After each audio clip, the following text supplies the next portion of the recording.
Donc avant de commencer sur les logiciels, etc., je vais vous présenter la création de contenu. Si vous avez suivi les autres formations d'Elliott, c'est peut-être des choses très bien acquises chez vous, mais globalement, c'est on prend des notes, on consomme du contenu et hop, on a une idée au bout d'un moment, on la met en forme, que ce soit du texte, de l'image ou du son, et on la partage publiquement. Globalement, c'est ça du contenu. Aujourd'hui, il y a plusieurs formes de création de contenu. Alors on peut voir qu'il y a le copywriting, les podcasts, les vidéos et la photo. Ces choses-là sur Internet ce sont les choses qu'on marchande le plus. La photo, ça peut être des posts Insta. Les vidéos, ça peut être des vidéos de formation. Ça peut être des vidéos sur YouTube. Ça peut être des documentaires, etc. Les podcasts, c'est un peu moins mis en avant, mais pourtant tout le monde connaît. Mais c'est monétisable aussi. Alors on aurait pu mettre aussi les musiques, les productions musicales et le copywriting. Donc notamment, soit via des articles de blog, des posts LinkedIn, plein d'autres choses comme ça. Et moi, comme je suis expert que dans un seul domaine, les vidéos, c'est là-dessus qu'on va se focus. On peut créer des chemins de création de contenu. J'espère que je ne vous apprends rien, c'est-à-dire qu'on peut avoir une idée et la mettre sous plusieurs formes. On peut écrire un article,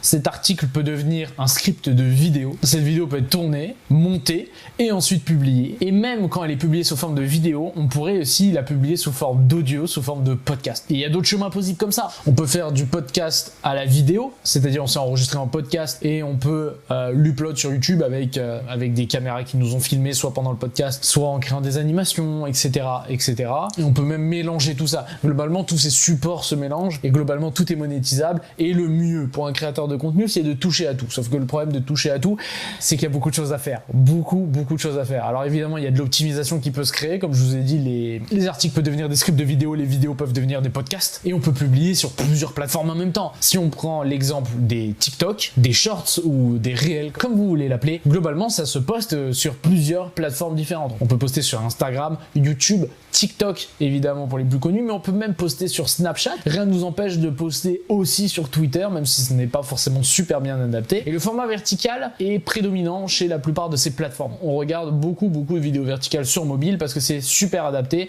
et que c'est la chose qu'on a partout dans la poche, sans vous faire tout un cours sur l'addiction aux réseaux sociaux, mais globalement les réseaux sociaux sont là pour agripper le consommateur pour qu'il reste le plus longtemps possible, ce que fait hyper bien TikTok. Et globalement, c'est comme ça qu'on touche du monde aujourd'hui. On pourrait se lancer dans une vidéo seulement YouTube. Aujourd'hui, moi, parmi toutes les demandes de mes clients, quand il y a des vidéos YouTube, c'est une par semaine, voire une par mois. Mais par contre, tout ce qui est vidéo TikTok et tout ce qui est vidéo Shorts, verticale, on est quand même sur du une par jour ou une tous les 2 jours. Ça reste un rythme ultra soutenu. D'où le fait que pour les petits créateurs, qu'on se retrouve encore plus vite confronté au besoin d'avoir un monteur. Pourquoi ? Parce que ça nous prend du temps de faire ces vidéos chaque jour et de les poster chaque jour. Mais c'est là que l'optimisation peut se faire. Alors sur le reste des processus, sur le tournage, j'aurai aussi pas mal de choses à dire. Sur tout ce qui est la prise de notes, je vous laisse aller voir les autres formations d'Elliott. Mais pour le montage, c'est ici que ça se passe et c'est ici qu'on va optimiser notre temps, optimiser nos effets pour gagner en temps, mais aussi gagner en effet waouh. Et c'est là que vous allez avoir une vraie plus-value après cette formation, c'est que vous n'aurez plus besoin de monteur. Ça va quand même vous prendre 1 heure ou 2 dans la journée, peut-être plus, peut-être moins en fonction de votre montage que vous souhaitez sur vos vidéos. Mais globalement, vous allez peut-être diviser votre temps de montage par 2 ou par 3,